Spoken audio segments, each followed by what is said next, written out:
Se inscrevam no canal Facção News, pois ele perdeu o seu canal de 8.000 inscritos. Sigam nossas redes sociais no Facebook e Favelas News e Facção News, no Twitter e Facção News, e no Instagram e Favelas News, e que Deus abençoe a todos que me ajudam compartilhando vídeos e se inscrevendo no meu canal.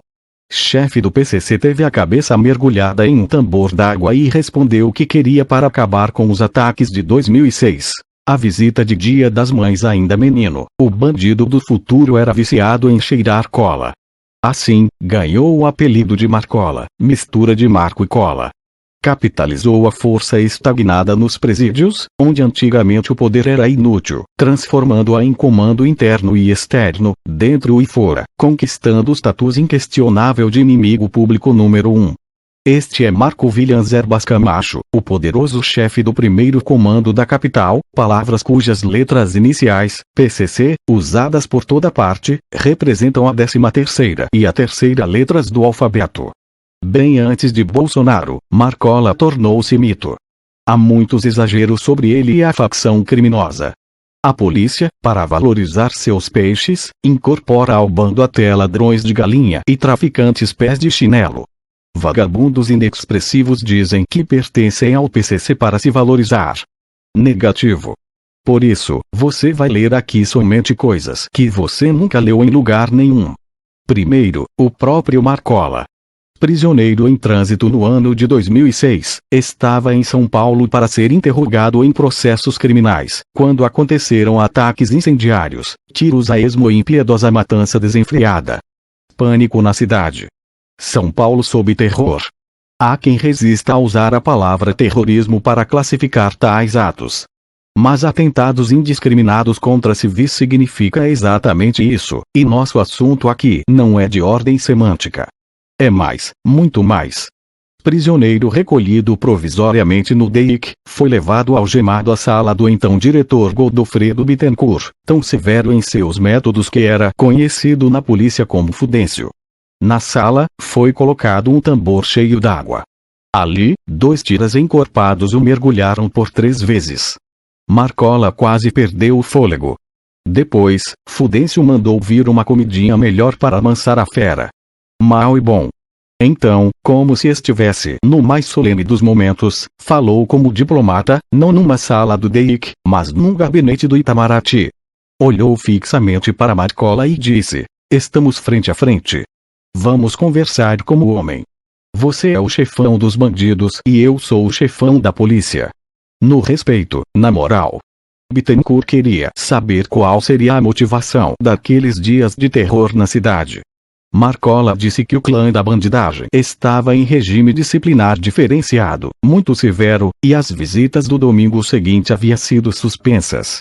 Era o domingo das mães e os discípulos de Marcola estavam indóceis. Liberar as visitas e o terror acaba. Simples assim. Tão simples que Bittencourt olhou espantado para Marcola. Só isso. Só. Os selvagens também amam pelo menos a mamãe. Fudêncio ligou eufórico para o secretário de Segurança, Saulo de Abreu, dizendo que o problema estava resolvido, era só ele falar com um colega da administração penitenciária, Nagashi Furukawa, e obter a autorização. Pronto. Para sua surpresa, entretanto, Nagashi não concordou. Fudêncio reagiu com palavrões e foi preciso muita conversa para acalmá-lo. Bittencourt fez dupla com o delegado de investigações sobre roubos a banco, Rui Fontes, e os dois foram descobrindo aos poucos tudo o que se sabe sobre PCC. Rui será o novo delegado-geral da Polícia Civil a partir de janeiro de 2019. O momento atual da polícia é curioso. Com o PCC no auge, o promotor Antônio Ferreira Pinto, que estava na administração penitenciária, foi para a segurança pública. Irritado com Rui por motivos nebulosos, transferiu do DEIC para uma delegacia longínqua, na Coab Teotônio Vilela, zona leste de São Paulo. Agora, Ferreira está ameaçado de morte pelo cada vez mais atrevido PCC, e Rui, como diretor do Departamento de Narcóticos, continua, sutil e sem aparecer, desencadeando as principais operações anti-PCC. Curioso. Rui Fontes, mesmo inimigo implacável, é respeitado pelo PCC. Ainda no DEIC, comandou uma operação na qual foi presa a mulher de um dos chefes do crime. Ela estava em casa, só de camisola, e Rui mandou seus investigadores virassem as costas. O delegado deu 5 minutos para ela se vestir. Conquistou, assim, o respeito do mundo do crime. Saber o que se passa dentro da facção exige movimentar-se com passos certos para obter informações. Acadêmicos e pesquisadores costumam passar longe dos fatos, preferindo elucubrar teses e vestir mantos da fantasia. Para romper tais circunstâncias, usei uma técnica. Funcionários dos presídios, graduados ou não, costumam se reunir socialmente de vez em quando. Já fui a vários encontros e num deles pedi a um grupo que fizesse de conta que eram repórteres para revelar segredos trancados dentro do sistema prisional. E ainda dei o prazo para este trabalho. E eles foram ótimos. Alguns segredos serão revelados aqui. 1. Não é verdade que Marcola seja um intelectual, como alguns propalam por aí. Já disseram que ele seria ferrenho leitor de Sun Tzu, general, estrategista e filósofo chinês, 44 AC, autor de A Arte da Guerra.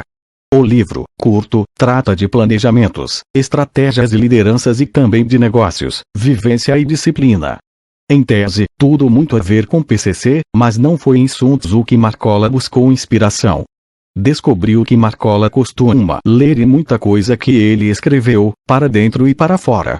Não há nada de intelectual nas suas frases, parágrafos, observações e convicções, sem conjecturas e muita objetividade sobre a ótica do crime, por sinal muito perceptível às vulnerabilidades dos sistemas prisional, policial e judiciário. 2. A rede de informações da facção age como se tivesse um departamento de inteligência, e conta com vários tipos de simpatizantes e colaboradores, entre eles advogados e advogadas sem escrúpulos, que agem não dentro de um processo, mas, como se diz no mundo do crime, correndo junto. Alguns correm, galopam, fazem um jogo de envolvimento para lá de criminoso e repetidas vezes pagam com a vida por isso. Como o assunto é desagradável, evita-se tocar nele. Não pega bem contar a história da advogada que ficou grávida do bandido cliente em visita íntima e outra que, para driblar a vigilância no parlatório da prisão, escrevia mensagens nos seios e abria a blusa no horário de visita. 3. Um apoio de intelectualidade débil vem de gente que, por variadas razões, gosta de bandido, não para regenerá-lo, mas para apoiá-lo como se ele fosse um vingador social.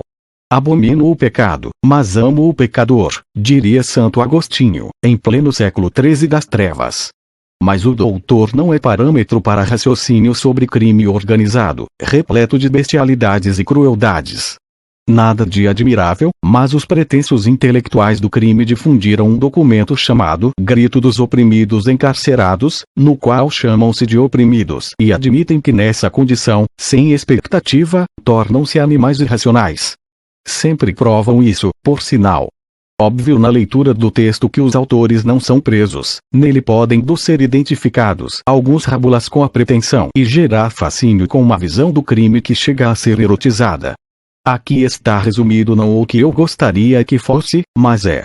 Pela primeira vez, veremos a partir do mês que vem uma interligação do aparato repressivo, juntando o que se passa dentro dos escritórios do crime, o aparato policial e judiciário, para a implantação de medidas concretas contra o crime organizado que intimida e apavora, até aqui olhado por palpiteiros, amadores, sonhadores e irresponsáveis, dos quais uma sociedade inteira é refém de hipocrisias e mentiras.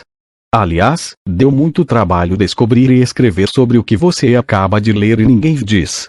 Mas este é um meu ofício: fazer de tudo para que você saiba. É o meu único compromisso.